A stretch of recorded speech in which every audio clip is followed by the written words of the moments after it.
हम सब लोग टाइम टेबल बनाते हैं और मेजॉरिटी हम में से उस टाइम टेबल को फॉलो नहीं करते। लेकिन क्या कभी आपने सोचा है कि policy makers, governmental authorities, prime minister, president और किंग्स, इनका शेड्यूल कैसे होता होगा? प्राइम मिनिस्टर मनमोहन सिंह जब थे तो वो सवेरे नाश्ते पर प्लानिंग कमीशन के डिप्टी चेयरमैन से मिला करते थे। प्राइम मिनिस्टर नरेंद्र मोदी ये अपने मीडिया कंसल्टेंट हेड और सोशल मीडिया हेड से सवेरे पहले मुलाकात करते हैं। उसकी वजह भी है, वो इतने पॉपुलर हैं कि उस पॉपुलैरिटी को बनाए रखना चाहते हैं, इसलिए सवेरे सबसे पहले वो सोशल मीडिया के चीफ से मुलाकात करते हैं। विंस्टन चर्चिल जो थे इंग्लैंड के प्राइम मिनिस्टर, वो दिन में जरूर एक बार सोया करते थे, क्योंकि उनका मानना था कि अगर हम दोपहर में सो जाएं, सवेरे जल्दी उठकर दोपहर में अगर 1 घंटा भी हम सो जाएं तो एक दिन में हमें 2 दिन मिला करते हैं। इसी तरह चाणक्य कौटिल्य, जो अपने जमाने के सबसे बड़े art of state craft administration, उसके जो सबसे बड़े ज्ञाता थे, उन्होंने किंग के लिए एक टाइम टेबल बनाया था। और उसके प्रीफेस में, टाइम टेबल के प्रीफेस में, अर्थशास्त्र में ये चैप्टर है। कौटिल्य लिखते हैं कि अगर एक किंग एनर्जेटिक है तो उसके सब्जेक्ट्स एनर्जेटिक होंगे, अगर एक किंग लेजी है तो उसके सब्जेक्ट्स लेजी होंगे, और जिसके सब्जेक्ट्स लेजी होंगे, आलसी होंगे, काम ना करने वाले होंगे, वो उसकी वेल्थ को खा जाएंगे।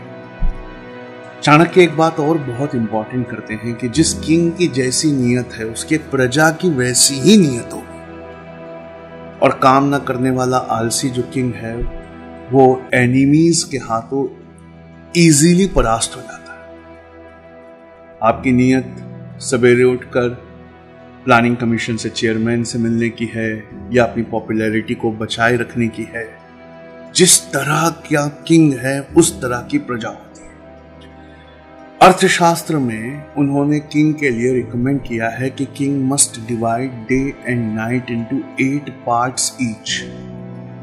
डे टाइम और नाइट टाइम को उसके 8 टुकड़े करना चाहिए। You must divide it into 8 parts each. इस तरह से 24 आवर्स में 16 यूनिट्स ऑफ टाइम हमको मिलते हैं, और 16 यूनिट ऑफ टाइम मतलब एक यूनिट 1.5 आवर्स, 1.5 घंटे का होता है, और हर unit is associated with a specific activity, वो किसी न किसी स्पेसिफिक एक्टिविटी से रिलेटेड है। कौटिल्य सजेस्ट करते हैं कि 8 पार्ट्स ऑफ द डे, ये किंग को कैसे, दिन के 8 जो पहर है, किंग को कैसे उन्हें गुजारना चाहिए। सो इमीडिएटली आफ्टर द सनराइज उठ जाना चाहिए। उसके बाद में उन्होंने डिफेंस पे रिपोर्ट्स लेनी चाहिए। चाइना की गवर्नमेंट बॉर्डर एरियाज में क्या मूव कर रही है, कितने रोड बन गए हैं, कहां कहां उनकी कॉलोनी सेटल है। सबसे पहले first thing in the morning, just after the sunrise, defence की रिपोर्ट्स को सुनना चाहिए। उसके बाद सबसे इंपॉर्टेंट है अर्थशास्त्र। अर्थ ये वर्ड आता ही इनकम और एक्सपेंडिचर से, कॉमर्स से। तो सेकंड जो सबसे इंपॉर्टेंट प्रायोरिटी है दिन की, वो ये है कि इनकम एंड एक्सपेंडिचर, उसके रजिस्टर्स को बुलाकर देखना चाहिए किंग ने। इनकम और एक्सपेंडिचर ये अगर एक आम इंसान अपनी जिंदगी में लगा ले तो ये तब भी बहुत फायदेमंद। उसके बाद look into the affair of the people of the cities है, जो आपकी प्रजा है, पीपल ऑफ द सिटीज, उनके अफेयर्स को देखना, गांव के लोगों को क्या चाहिए, उन प्रायोरिटीज को लिखना। ये सब नहाने से पहले सवेरे होना चाहिए। This shall be your first priority. Elon Musk कहते हैं कि रात को सोने के वक्त तक मैं ईमेल्स का जवाब देता हूं, और उठने के बाद ब्रश करने से पहले अपने ही बेड पर टेस्ला और स्पेसएक्स से रिलेटेड ईमेल्स के जवाब देता हूं। ठीक उसी तरह affairs of the people of the cities, income and expenditure, movement of the enemies, defence reports, country side में क्या जरूरतें हैं, ये सब सवेरे नहाने से पहले। उसके बाद नहाइए, हैव सम मील, उसके बाद थोड़ा पढ़िए। चाणक्य, कौटिल्य एक ऐसे आदर्शवादी व्यक्ति थे कि उनका एक बहुत इंपॉर्टेंट प्रोवर्ब है जो आपको सुनना चाहिए। उनकी एक सीख है, मोरल लेसन है। वो कहते थे कि अव्वल दर्जे के लोग कम से कम एक किताब पढ़ते हैं दिन भर में, उससे निचले दर्जे के लोग कम से कम एक चैप्टर तो पढ़ते हैं।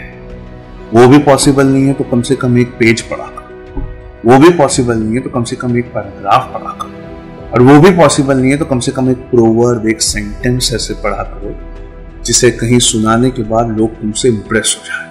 लेकिन एक सेंटेंस से कम अगर किसी ने दिन भर में सीखा है तो वो इंसान कहलाने लायक नहीं है। इसीलिए वो किंग को कह रहे हैं